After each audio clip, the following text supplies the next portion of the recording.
press freedom violations undermine African progress as political, terrorist, and criminal forces seek to co-opt or silence the media in broader struggle for power. Only 13% of the world's population enjoy free press. Freedom of speech constitutes the essential foundations of any democratic society. However, one of the main challenges of developed and developing societies is the freedom of speech, especially in Africa. Journalists are meant to enjoy freedom in carrying out their duties of holding government responsible and accountable to the people. But are they adequately protected from intimidation, harassment, and violence in all forms? In 2000, I was a victim of that. I was roughed up by rebels fighting in the Congo. They beat me up and took everything that I had. In some countries like Nigeria, like South Africa, to some extent Ghana, they have what you can call a free press. In some countries, the problem of the press is the collapse of the government. Places like Zimbabwe, Uganda, and so on, where the government still impose stiff penalty on media houses whenever they report any negative issues about them. There's something we call self-censorship.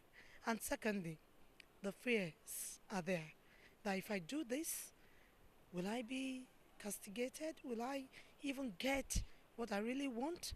In many African countries, authorities have little or no tolerance for press freedom. Media legislations are either inherited from colonial era or instituted by military dictators to clamp down on critics and dissenting voices. Some other countries are having it good in terms of improvement and less restrictions in carrying out journalistic rights.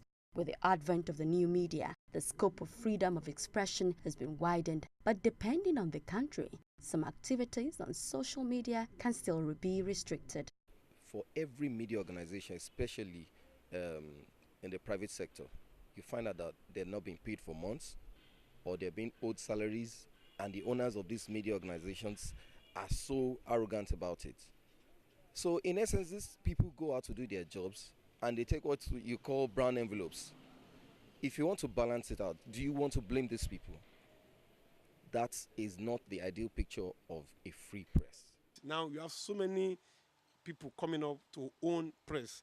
But the only thing I have about that is that if you look at the analysis of ownership, most of them are still owned by politicians who want to run press for their own political agenda. Some of them are owned for commercial reasons. Some of them, they have political affiliations. So in a way, it's still, there's a form of subtle control, because who pays the piper dictates the tune. Maybe if we have, different people with different organizations that will not look at, or that will not be biased, reporting, a whole lot will change for the press in Nigeria. There must be constant communication, mutual respect, and understanding amongst government, security agencies, and journalists in order to see their roles as complementary. Journalists must also come out in strong ways to condemn attacks on them. Safety trainings must also be considered due to the hazards they face, and they should always remember, no story is worth their life. Safety first.